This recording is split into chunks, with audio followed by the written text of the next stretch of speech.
Добър ден, уважаеми зрители! Вие отново сте с нашето предаване Общество, наука и култура, което, както знаете, се излъчва всеки вторник от 10 до 11 часа по Българска национално-патриотична телевизия. Днешната тема, която всъщност е продължение от темата, която в предишното предаване започнахме, е за Ватиканския палимпсест, или това е откритият от доцент редател Кръстанов ръкопис, първи, бих казал, ръкопис славянски и изобщо български, намерен в Ватиканските архиви. И съответно с доцент Кръстанов днес ще продължим започнатите разговор от предишното предаване по историята, не само за откриването. Той разказа отчасти за тази първоначално откритие на този палимпсест, на този документ, но и най-вече неговото голямо, огромно, би казал, значение за българската историография, за българската изобщо наша култура. И освен това ще продължим с темата за Свети Наум. Това е, знаете, един от учениците на Свети Константин Кирил и Методий, който има едно изключително дело, за което, за съжаление, както казват някои наши видни учени, като професор Дойчев, незаслужено много малко се знае. И аз се радвам, че доцент Кръстанов е един от хората, които има изключителни заслуги за това, че бяха разкрити доста важни обстоятелства, факти, исторически податки, бих казал, свързани с голямото дело на този велик българин, бих казал. И така казвам добър ден на доцент Кръстанов, за това, че отново и благодаря, че се отзовахте, доцент Кръстанов, на нашата покана за продължението на нашия разговор. Аз бих ви помолил само преди да започнем да разговаряме с вас, дължа на някои от нашите зрители, които и някои мои познати, които ми се обадиха след първото и второто ни предаване, за да кажа малко повече за вас, тъй като винаги е така в България, за някои от нашите видни учени, за хората, които са направили много за българската история и за българската наука изобщо, не достатъчно се знае поради много причини. Преди това в тоталитарното време имаше учени, които бяха с предимство, така да се каже.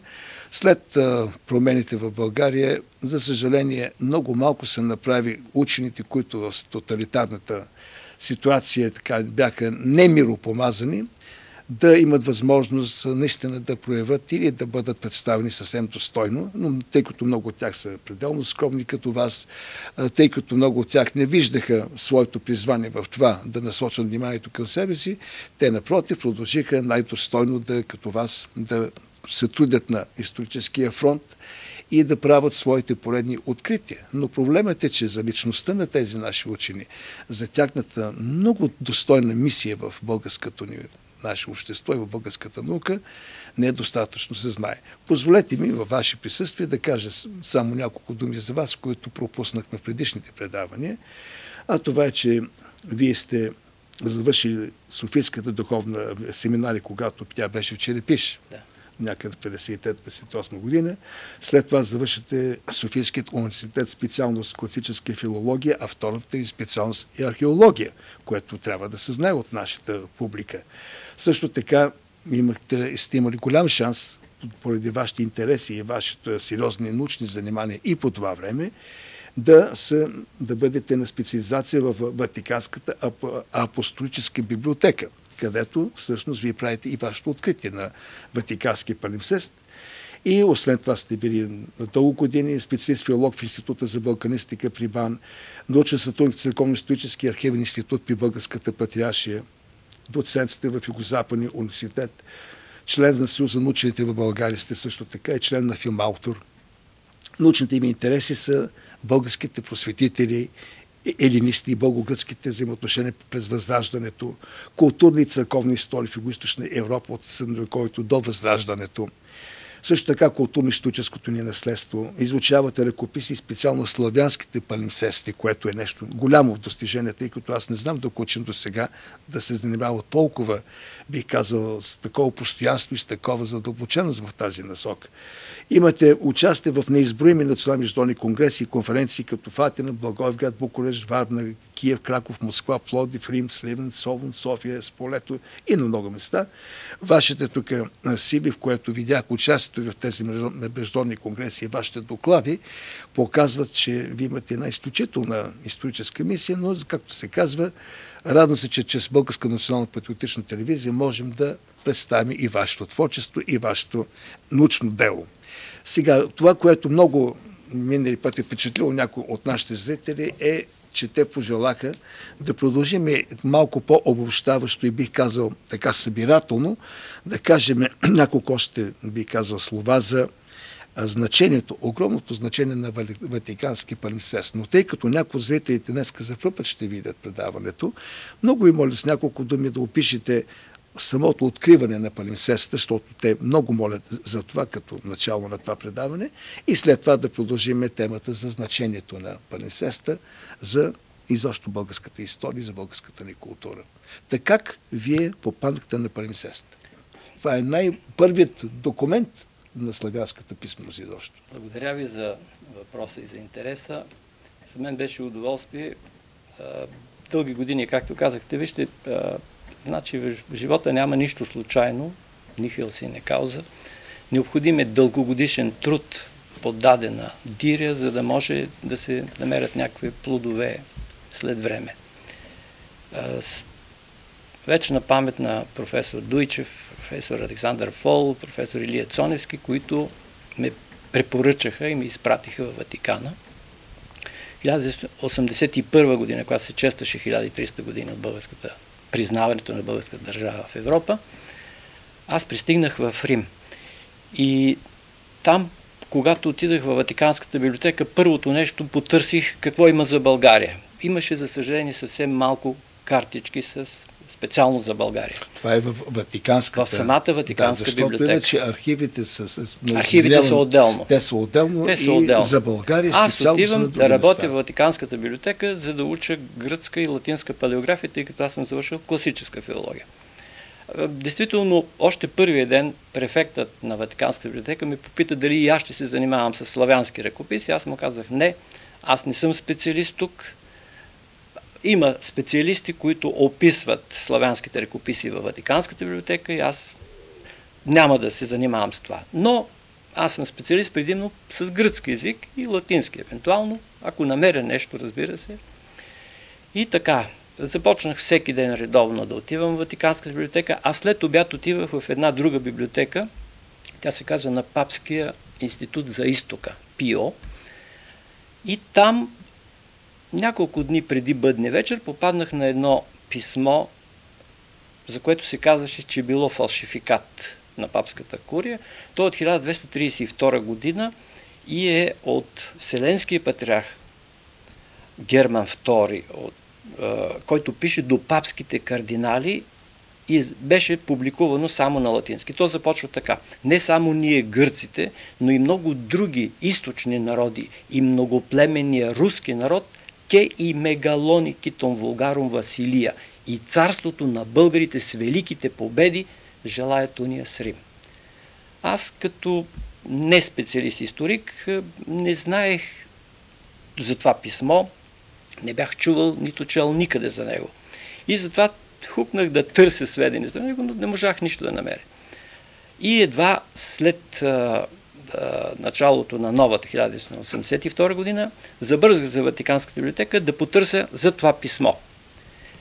Там има обичай за всеки ръкопис да има сведения. Кой е работил с него, къде е публикувано и така нататък. За този нямаше. Но имаше един машинописен ръкопис на опис на новопостъпили ръкописи. И там съзрях Ватикански номер 2502, палимсест, текст, слав. И нищо друго. Това означава, палимсест е един текст, който е написан върху пергамент, който е изтрит или измит, и отгоре е написан нов текст. Значи, в гръцки Ватикански кодекс имаше някакъв славянски текст. Но гръцки учен, който го описва, Николополос, не пише нито азбука, нито текст, нищо не пише за него. Пише само за гръцки. И тогава аз помолих, дадоха ми ръкописа с една лампа с инфрачервени лъчи, но не можах нищо да разчета. След като се направиха фотоси с инфрачервени лъчи и дълги години аз 12 години се занимавах с него, разчитах просто буква по буква. Минали път мисля, че казах, първите думи, които разчетох, бяха жива вода, жена. А това е евангелски текст и след това, като вземах всяка дума, която се намира в Евангелието, има в един справочник симфония, оттам се намира кое е четиво, кое е, и след това сравнявах с издадените вече руско издание Остромирово Евангелие, нашите Асеманиево Евангелие, но то пък нямаше индекс, нямаше индекс на думите. Затова за мен най-удобно беше руското Евангелие.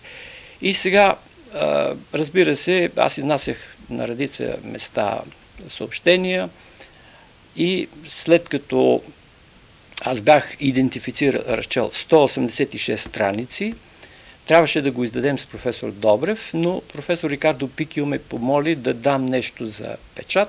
Аз му казах, че нямам възможност да видя отново девизо, да сравна това, което от мен съм разчел, с оригинала, не само по фотосите. Той обеща да ме покани в Рим за 2 месеца, но след това писа, че това би могло да извърши асистентката Ана Мария Тотоманова, която беше тогава в Неапол. И така, след като тя свери това, което аз съм разчел и идентифицирал, ние издадохме книгата 1996 година. Сега, искам да посоча само това, до което аз се докоснах и в продължение на дълги години работех.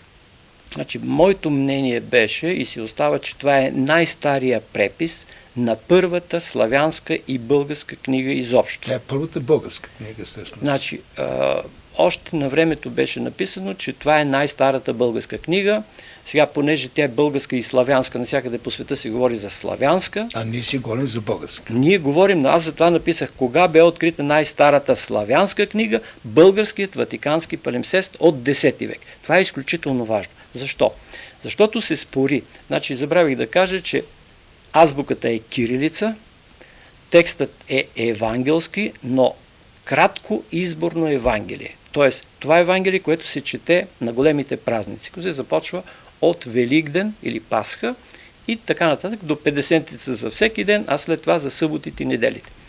Сега, имаше спори по този въпрос, коя книга е преведена от свети Кирил и Методий най-напред. Дали такова изборно Евангелие или 4 Евангелия.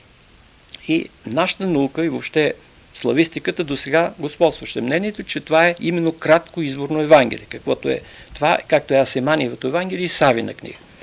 Но преди 10 години руски учени изложиха друго съображение, че най-напред било преведено 4 Евангелието.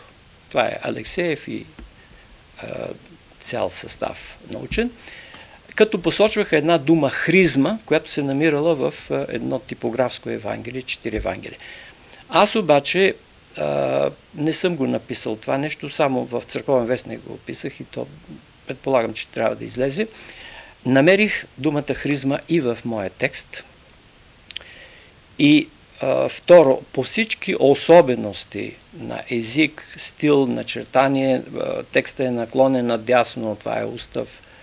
Това е 10 век. И моето мнение беше потвърдено от редица учени от Германия, от Русия, тук специално друга руска учена Лидия Петровна Жуковска, 1988 година, написа посвещение на нейна книга за мен, първооткривателя на най-стария славянски апракос, Ватиканския палимсест. Това е много важно признание от нея, защото тя не признаваше старобългарски език и така нататък.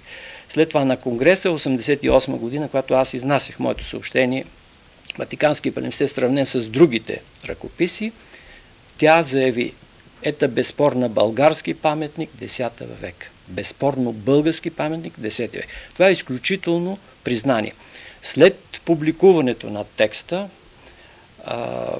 професор Дограмаджиева, за съжаление тя почина скоро, написа, това е най-стария български и славянски ръкопис изобщо. По-стар от Асеманиевото Евангелие, по-стар от Зографско, Маринско и прочее. Така че това, което аз в продължение на години сравнявах с 7 други, преписвах просто ред под ред другите текстове, за да мога най-отдолу да възстановя това, което не се вижда, и аз предполагах, ако има 1-2 буквички, коя е думата, дали е същата дума, да кажем, защото съвидетелствуване, да кажем, твърде дълга. Ако е нещо друго, няма да се вмести. И по този начин аз възстановявах редица текстове.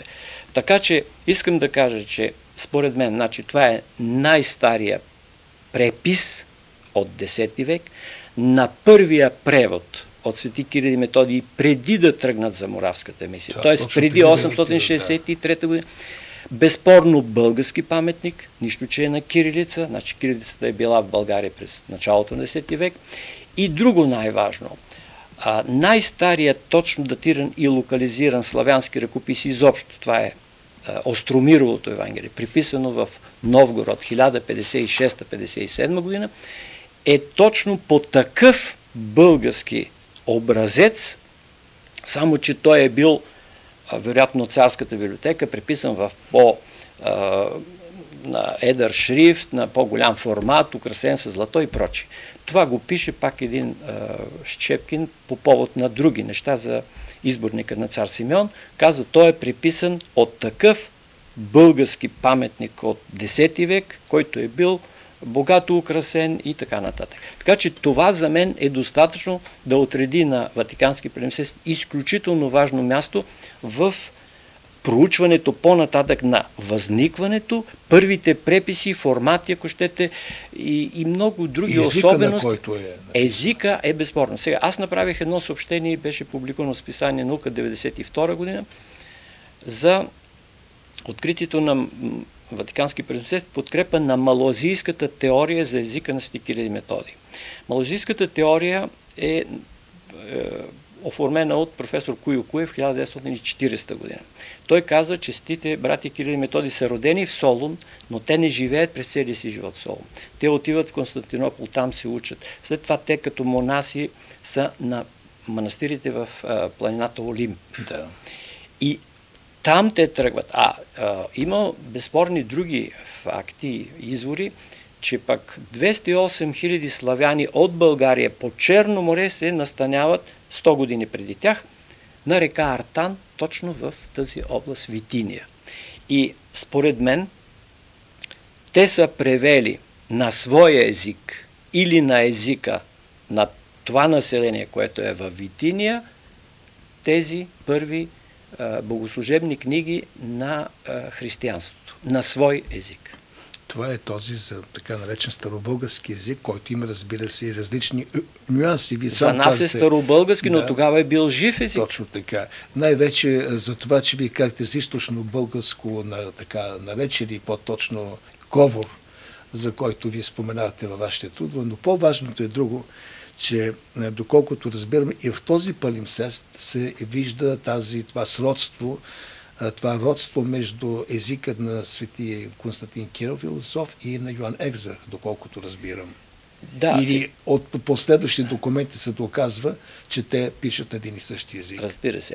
Вижте, искам да продължа с тази моя статия в списание Наука. Значи там аз направих таблица на около 50 думи, които бяха смятани за охридизми, че били в Охридско, в Западна България.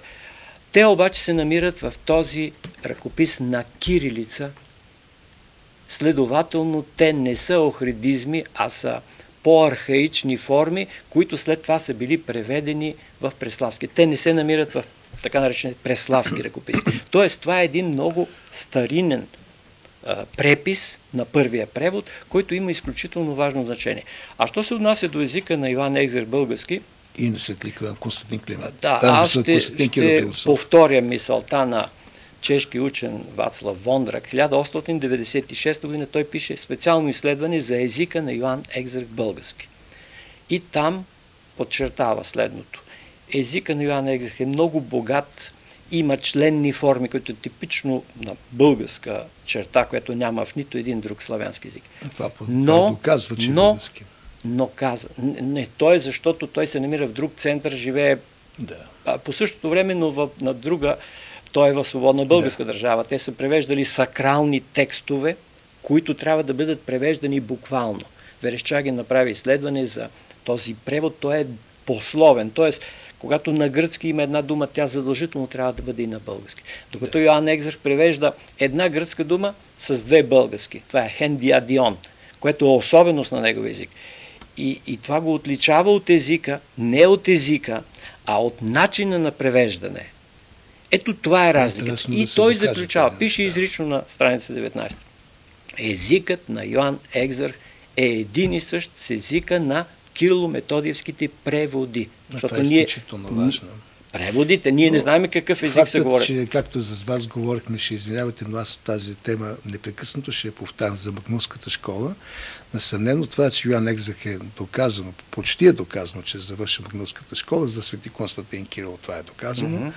А именно аз смятам, че в тази школа, значи тези така достойни, завършили школата, посветени люди, и в тази школа не може да не се изучава и да не се е говорило на този език, както да се е говорило на гръцки, на латински и така нататък. Но ето тази, би казал, вълшебството, би казал, неоценимата стойност на тази школа, че ако може чрез писмени остатъци, документи или някакви извори, да се докаже на какви езици всъщност, освен че на латински, на гръцки, на еврейски също така, староеврейски се е говорило, те са изучавали тези езици, възпитаниците на школата, но важното е, че според мен там, може би, на този език, за който вие казвате, че бил вече говорим на българите, които са живяли по това време по тези земи, той е бил явно ползван и между Константин и Йоан Екзарх като българи. И интересното, че не случайно това е тяхно влияние, защото те не са иначе общували много помежду си.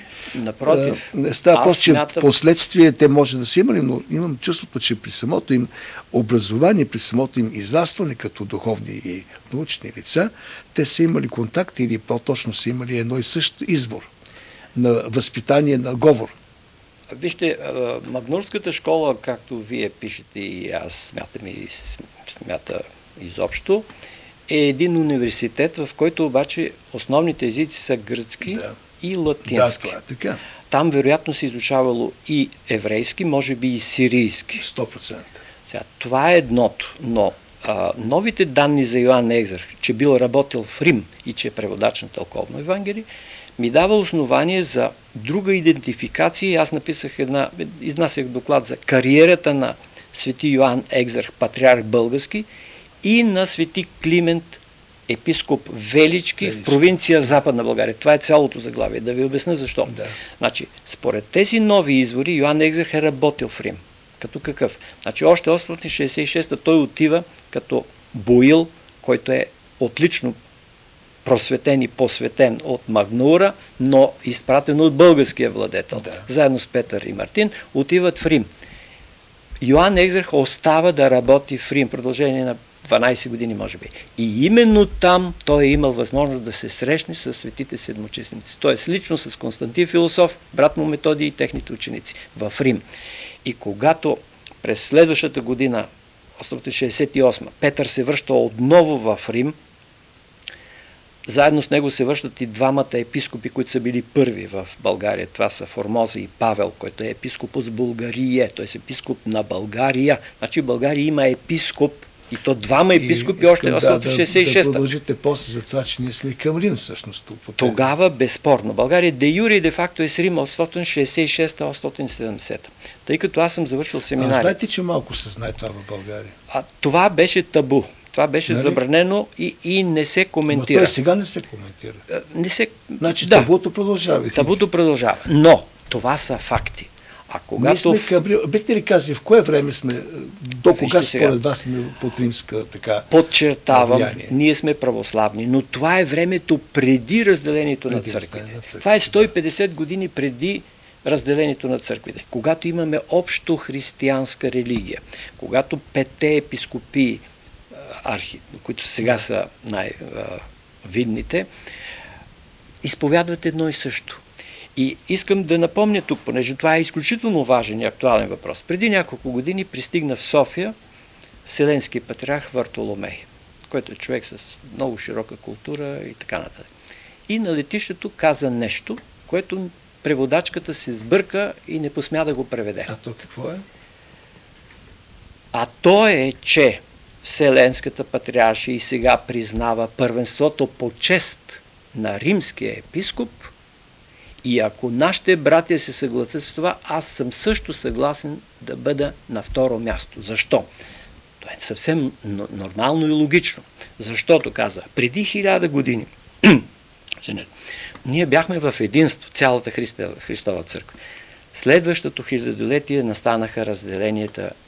Ние сме длъжни сега в третото хилядолетие да възстановим единството на Христовата църква. Това е една много велика мисия. И казва така, по време на Втория Вселенски събор е писано изрично, че пръв по чест е римския, а втори, дефтерос метатин ромен, това на гръцки значи изключително, втори след Рим е Константинополски, защото той е сега столица на империята. Това е. Защото е, разбирате ли, но пръв по чест, нали, не по власт, не по друго. И ето този факт. Има икуменическо движение, което в продължение на целия 20 век се развива. Той сега продължава. Продължава, но има сложни проблеми. Аз не искам да се занимавам с това. Но ви казвам мнението на Вселенския патриарх, който е жив и здрав. Това не беше преведено всъщност. Не посмя да го преведе преводачката. А след това Горан Благоев направи специално изследване, направи интервю с Вселенски патриарх, който го каза изрично. Казва, няма грешка. Ние водим преговори с Римската църква за единство на християнската църква. И това е чудесно, разбира се, че е чудесно. А мен това ме притеснява, че така продължава влиянието на руската православна църква върху нашите сегашни така клирици и нашите така многоуважавани се пак свещенослужители от най-висок ранг. И аз усещам, че още продължава така политиката на нашия Свети Синод към една някакси така предпочитание да имаме влияние от руския патриарх.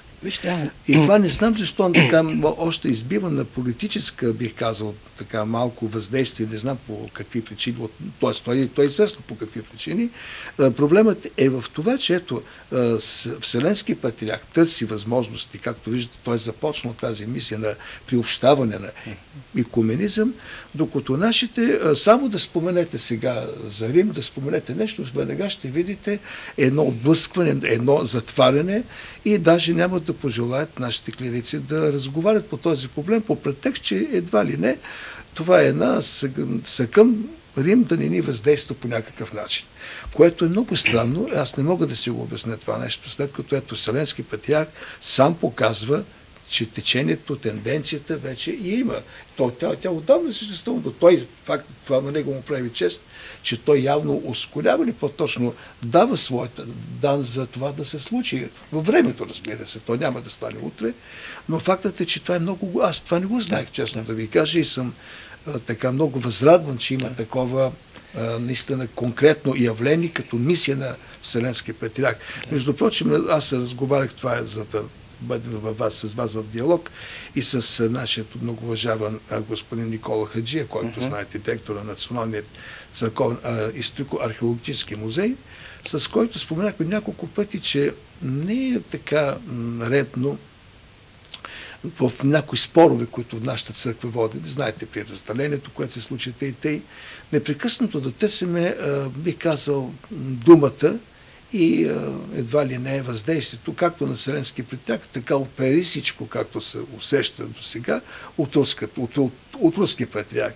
И нашите така върховно духовно ръководство се допира, така се обръща към тях, когато има така малко раздвоение, когато има някои спорове, са към те да помогнат едва ли не за решаването на споровете в интерес и в правото на нашия сегашен клир.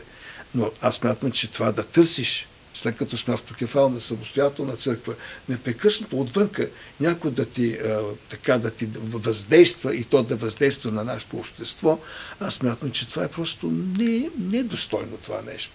Напротив, ние трябва сами да си решаваме тези проблеми, а когато има някаква, така би казал, по-обща, би казал, религиозно, духовна спор или нещо подобно, тогава естествено е възможно да се потърси мнението, а не въздействието.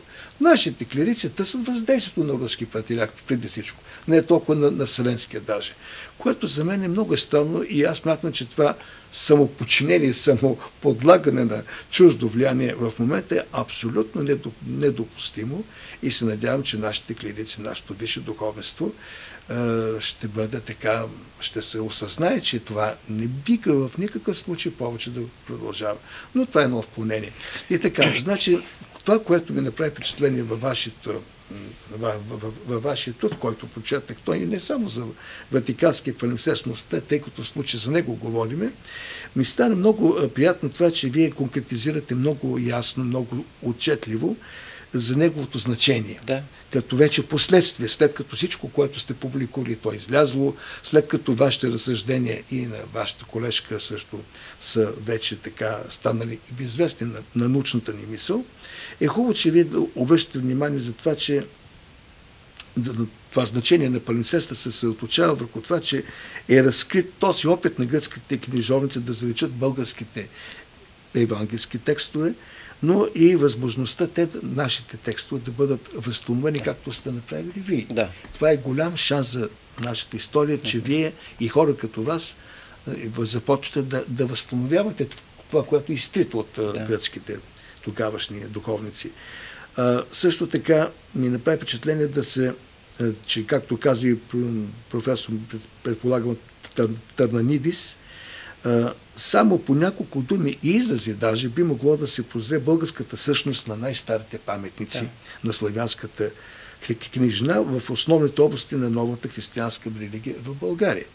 Искам тук да продължите за значението на Ватиканския палимпсест по вашия възглед. Именно искам да подчертая, че освен моето откритие, по същото време 1988 година професор Тарнанидис публикува описа на откритите в Синайския манастир славянски ръкописи.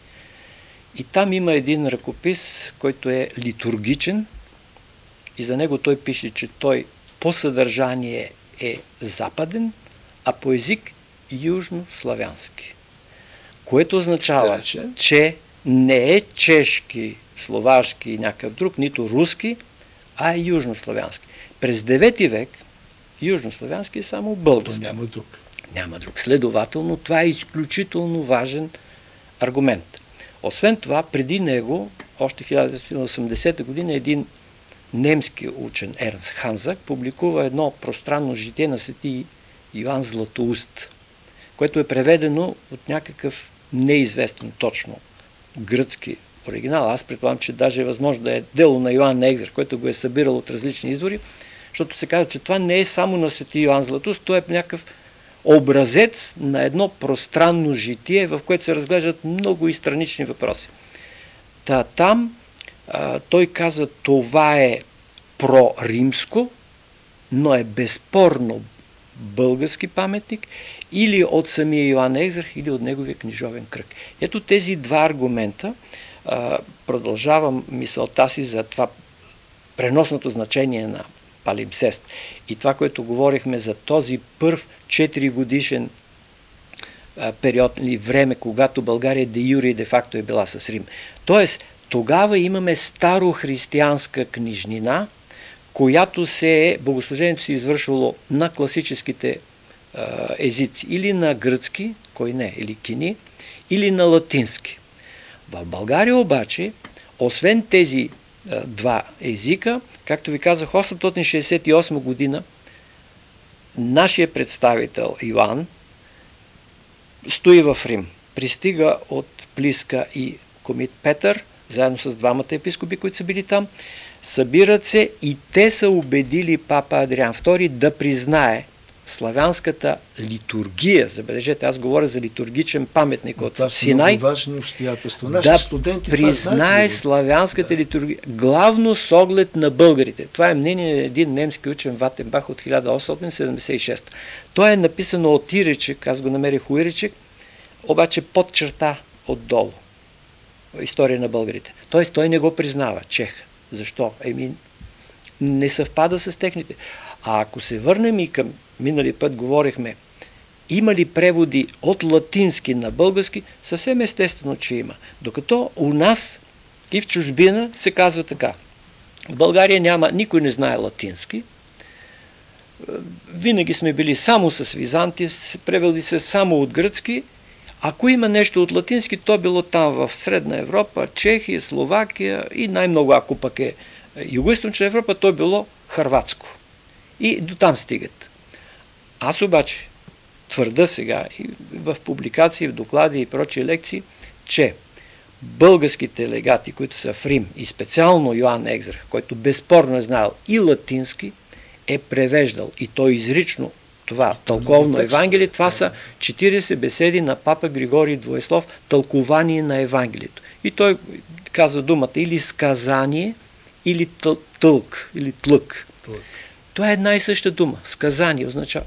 И оттам пък вече да кажа и в аванс това, че Йоан Екзарх е написал сказание за буквите на Константин Кирил Философ. Това е моето мнение, написано още преди 10 години. Позволете ми да добавя и всъщност да продължа вашата мисъл или малко да я повторя даже във вашето писание, което сте публикували за Ватикански палимсест. Вие имате следния тук абзац.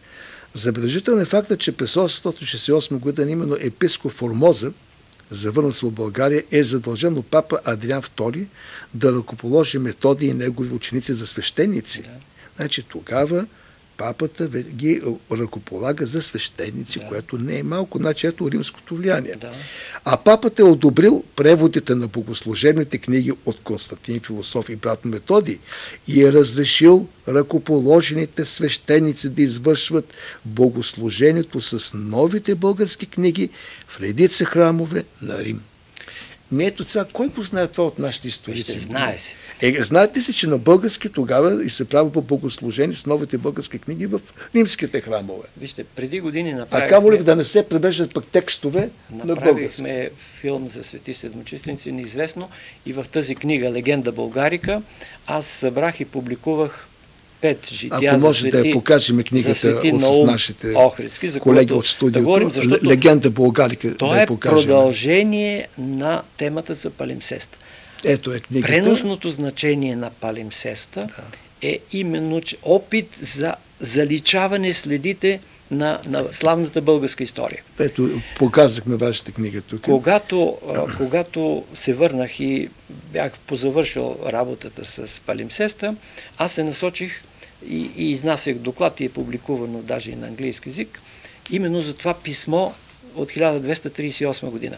И тогава попаднах на една мисъл на Блазиус Клайнер, вероятно знаете, това е един францисканец, който написва на латински език история на България една година преди отец Паисиевата, 1761. И той започва така в предговора.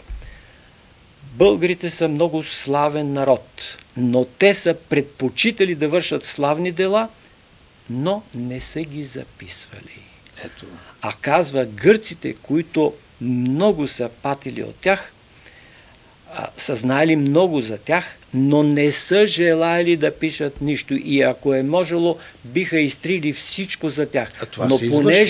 Но понеже дълго време са водили войни и няма как да се подмине това, те са ги споменавали, но по-често с лошо. Ние за това знаем за византийските хронисти. Колко се ни ощетява. Значи, пак продължавам. Значи, преносното значение на палимсеста е стремежа на византийската всякаква власт, и духовна, и интелектуална, да заличи следите на другото. Защото какво представлява нашата старобългарска литература? Казвам старобългарска, която е християнската. Значи това са превод на богослужебните и тълкователни книги на християнската религия. Те са еднакви, естествено, и с тези, които са на гръцки, с тези, които са на латински и на сирийски. Те са еднакви, защото няма как. Ако не са еднакви, ще бъдат еретически. Тоест, нашите дали ще превеждат от гръцки или от латински е едно и също, защото това е старо християнска литература. И отличен пример е точно папа Григорий Двоеслов, който е еднакво почитан и на изток, и на запад. Той е един от признатите свети отци на църквата. И превода от латински на своя език от Йоан Екзарх български е отлично доказателство за това, че българите са имали литература и от запад, и от изток. Ето какво вие пишете пак във вашата книга, или в по-точно вашата публикация за Ватиканския палимсест. Продължавам вашата мисъл. Българският боил чернолизец Йоан, за който става въпрос, е работил в Рим около 12 години. От 866-та чак до 879 година. Там той е събирал в различни библиотеки и архиви съчинения на видни старохристиянски свети отци от първите векове от изтока, че от запада. Особено от силиеца Йоан Дамаскин и от папа Григорий Двоеслов, за който казахте, в резултат на което се появяват, вие го пишете това, огромни изборници с стотици отговори на въпросите относно същността на християнската вяра за нуждите на новопокръстения български народ, поднесени на български държавници. Известен е разговор на Йоан Ексък с чернолизец Докс, брат на български владетел Борис, който го убеждавал да превежда на свой език тълкованията на светите отци, като му напомнил какво се казвате там. И каза така, именно през времето, когато България е с Рим от 867 до 870 година, там се срещат български представители за преговори за християнизация на огромната държава, простираща се от Черно море до Адриатика. Според папа Йоан VIII, българският народ сега владее Илирик и, както вие там споменавате някои други текстове, с великите посветители на славяните Константин Философ, Свети Кирил и Методий и техните първи ученици, като тяхното дело е насочено директно към новопокръстения българския народ. И тук, както казвате, от чешкият учен през 876 година Васлав Вондък проучи езика на светите Кирил и Методий и Йоан Ексък и изказа обосновано наблюдение, че въпреки известни особености, те пишат на един и същи език. Но ето това, което каза папата, за това, че в една огромна област, ето това дело на Кирил и Методий е призвано да удохотвори, да просвети, да дари с книжнина и език тази огромна територия, тази империя, би казал, на духа. Може би сте чували, това е на монсеньор Георги Елдъров, който знаете, нашия достоен представител в Ватикана, който още е жив и здрав, и с него имахме предаване специално. Тук и отново ще го поканя, даже за продължение и на разговора, който водим с вас. И той каза едно понятие, което много моля да така честичко да го повтаряме, че тук се говори не за да пледираме, имаме това основание да пледираме, че сме били империи като обхват на територии, но той каза, това е империя на духа. На този дух, който просветителите, като свети Константин Кирил и Методий, тяхните ученици, Йоан Ексък и коли не още, а трябва да ви кажа, че има още много духовни лица, също възпитаници на Магнуската школа, за които, както се казва, те първо трябва да узнаем. Защото тяхната мисия е била именно такава. Те други са нямали мисия да разделят. Тяхната мисия е била да събират, да дават своя дан, своя принос за духовната империя, която представлява тогава българската духовна култура и, разбира се, духовност. Так какво искате да кажете? Сега, исках да продължа за Свети Наум, тъй като тази година се навършват 1100 години от неговата смърт или успение. Както казахте вие, той е малко пренебрегнат, но при него има изключително важни сведения в житията му. Пише безспорно, че той е от Мизия, а според византийците Мизия това е България. Следователно той е българин. В неговите жития, две от тях са на български език, но са късни преписи. Най-старото от 15 век, но то според изследването на един унгарски учен Имре Тот, е от 10 век, но преписа е от 15 век. Други две жития са на гръцки език, но руснаците ги публикуваха като житие на Свети Наум български, изрично. Свети Наум български, руснаците, да. Но това е 19 век. След това български не се споменава. Сега, точно думата палимсест се отнася както за ръкописите, така и за имената и фактите от нашето славно минало. Свети Наум Охридски е показателен в това отношение, защото в житията за него има така наречената прозападна тенденция. Това е направило впечатление на изследователите преди това. Там се говори за Рим, че той е отишъл там със своите учители. Казват, те тръгнаха от Мизия. Те отидаха да просвещават български народ. Изрично пише.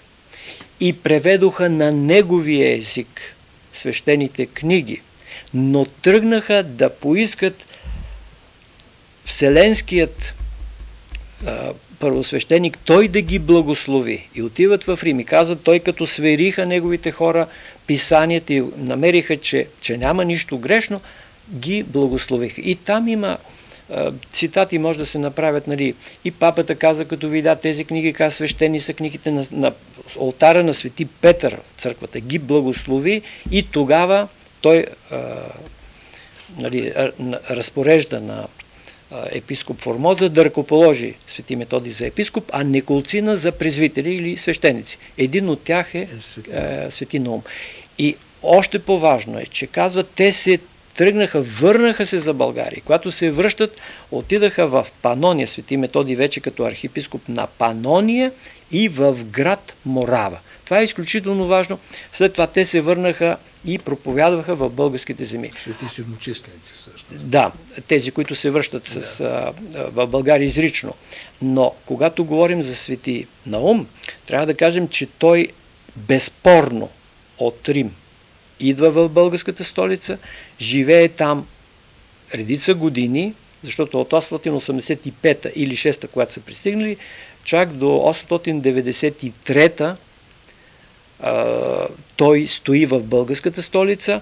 Има един надпис от друг Константин, който му благодари. Той казва, че аз написах този превод по поръка на презвитер Наум, което значи, че той е бил нещо като ръководител на преводачите и им е казал какво да превеждат. И най-важното е, че когато го изпращат изпращат го в провинция Западна България, а не в някаква географска област.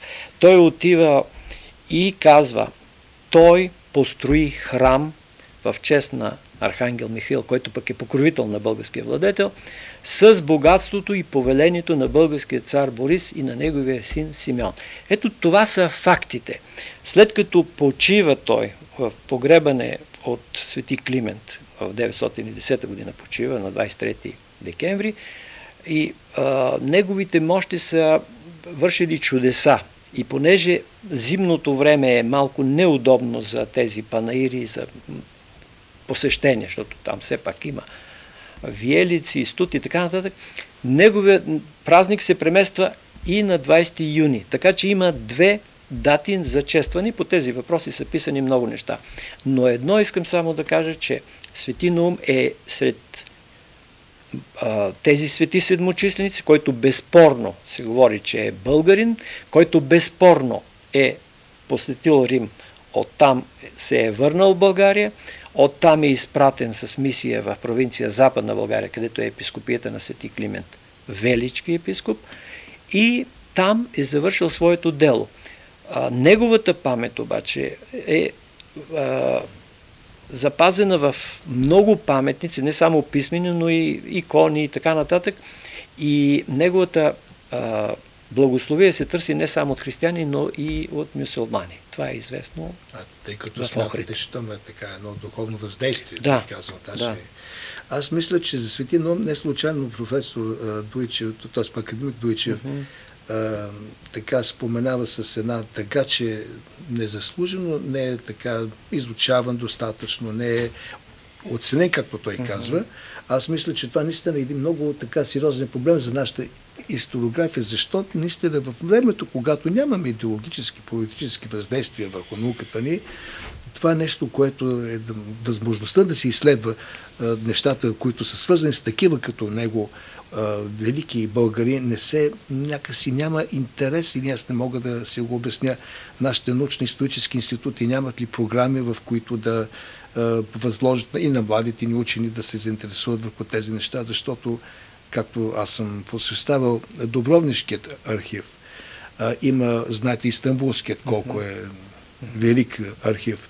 Да не говорим, че ако се отиде в Санкт-Петербург и в Москва, там архивите, не знам дали точно в тях са занесени тези откраднати от България по времето на Руско-турската война, но най-вече след края на Втората световна война, след 9 септември, дни и седмици след това, аз на един път съм споменал тук в нашото студио с автомобили, с цели ешелони композиции, българска книжна и документи, освен за българската държава като архив, но и за историята на България, както посочих него един път, наши ръкописи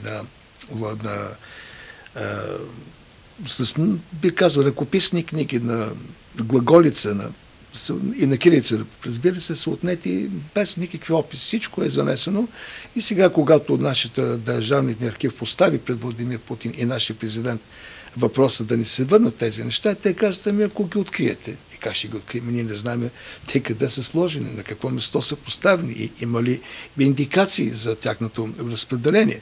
Но една велика мисия е за България ние да стигнем до нашите архиви. Защото там ще излязат уникални неща, които са ни отнети. Просто на нас половината ни история ни отнета, защото документите не са у нас. Но аз се надявам, че сегашното правителство и бъдещите наши власт имеющите ще имат достоинството и би казал ангажимент, това си чист ангажимент да се постави въпроса ребром, да се възстановят или поне да си ги копираме. То какво да копираме? Това си е наша собственост. Но те се вика дано да успеем, защото българската история много се нуждае от тях.